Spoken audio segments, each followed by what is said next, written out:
నట శిక్షణాలయం. బి. పరిశీలన, భావనాశక్తి. Observation and imagination. నటులు తమకు సంబంధించిన పరిశీలనా శక్తిని, భావనా శక్తిని పెంపొందించుకోవలెను.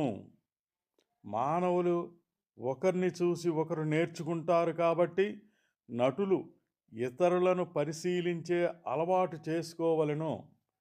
అనేక వయస్సుల వారిని, అనేక మానవ సమూహాల్ని, ప్రవర్తనలు, వ్యక్తిత్వాలు బాగా పరిశీలించవలెను. వాటిని యథాతథంగా రంగస్థలం మీదకి మార్చుకోకపోయినా సమంజసమైన పాత్ర సృష్టించడానికి వాడుకోవచ్చును. నటులు కూడా ఇతరుల జీవితాల్లోకి, నాటకీయ పరిస్థితుల్లోకి వారి భావన బాట, ఫీల్ దేర్ వే కోసం భావనాశక్తిని అభివృద్ధి చేసుకోవాలి. ఒక్కొక్కసారి ఉద్వేగాల జ్ఞాపకాలు, ఎమోషన్ మెమరీ వృద్ధి కోసం ఆలోచించాలి. కొన్ని రకాల పరిస్థితుల్లో వారు ఏ విధంగా భావించారో గుర్తుకు తెచ్చుకోవాలి. అదొక ఉత్పత్తి స్థానం అవుతుంది. మానసికంగా సరైన పాత్ర చిత్రణకు దోహదం చేస్తుంది.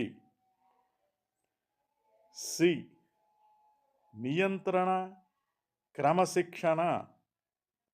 Control and discipline.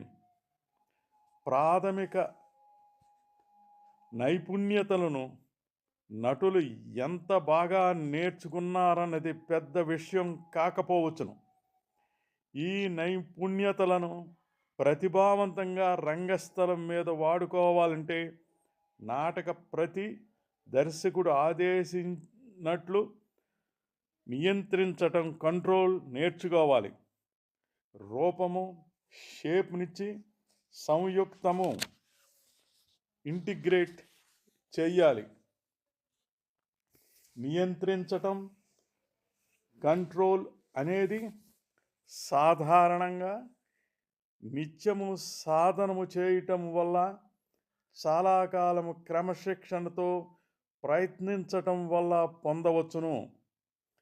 నియంత్రణ, క్రమశిక్షణలకు ఒక గుర్తు ఏకాగ్రత, కాన్సంట్రేషన్.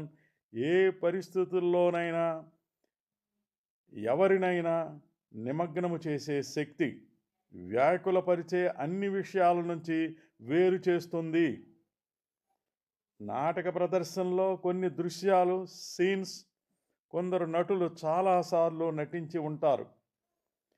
వారు యాంత్రికంగానే సైగలు లేక సూచనలు, క్యూస్కు ప్రత్యుత్తరమిస్తారు.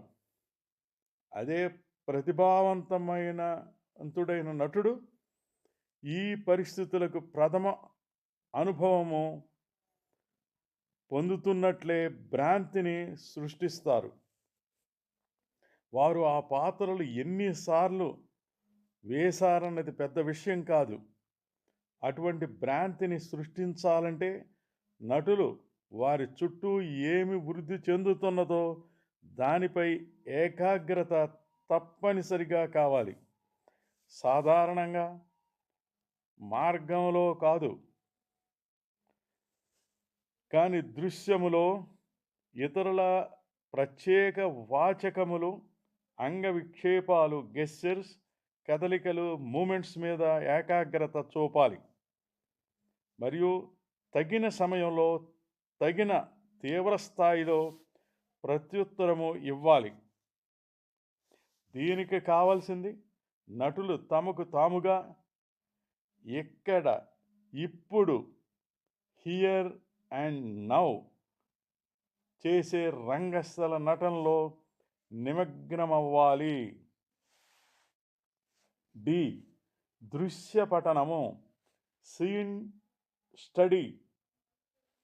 నటులు తమ పరికరాలపై నియంత్రణ సాధించటంలో లీనమైనప్పుడు వారు అదే సమయంలో నాటక ప్రతి మొత్తానికి కానీ నాటక ప్రతిలోని కొన్ని దృశ్యాలు కానీ ఆధారపడి దృశ్య పఠనములో నిమగ్నమవుతారు.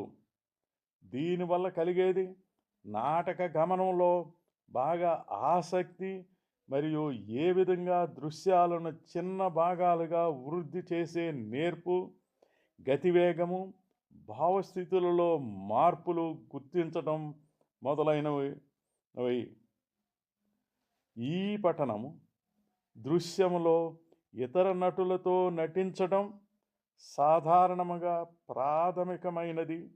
దృశ్య పఠనము ప్రదర్శనలో పాత్ర పోషించడం, తుదకు నట శిక్షణలోని అన్ని మూలాంశాలను దగ్గరకు చేరుస్తుంది. మరికొన్ని విషయాలు మరో భాగంలో